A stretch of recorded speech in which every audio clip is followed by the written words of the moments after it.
Hello बच्चों, चलिए प्रश्न समझते हैं। हमारा प्रश्न है, वे जीव जो लवण सांद्रता की विस्तृत सीमा को सहन करने की क्षमता रखते हैं कहलाते हैं।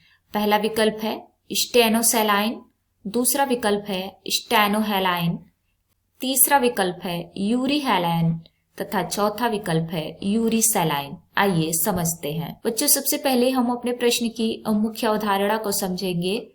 मुख्य अवधारणा हमारे प्रश्न में पूछा गया है, ऐसे जीव जो लवण सांद्रता की विस्तृत सीमा को सहन करते हैं उनको हम क्या कहते हैं। आइए लिखें, ऐसे जीव जो विस्तृत लवण सांद्रता सहन करते हैं उन्हें क्या कहते हैं, समझेंगे। बच्चों, विस्तृत लवण सांद्रता के बारे में समझेंगे। विस्तृत लवण सांद्रता किसको कहते हैं, समझेंगे। विस्तृत लवण सांद्रता यानी कि जल में लवण की अलग अलग मात्रा, जल में लवण की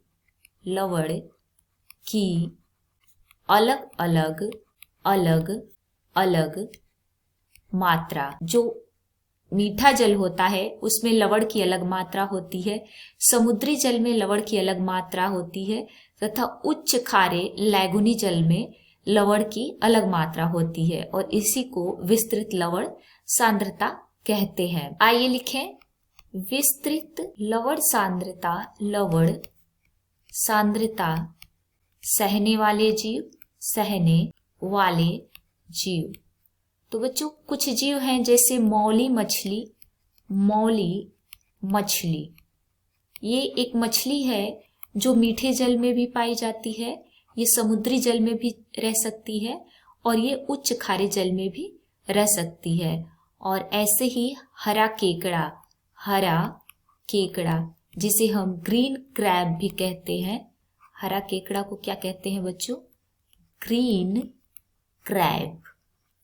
ये भी विस्तृत लवण सांद्रता सहने वाला जीव है।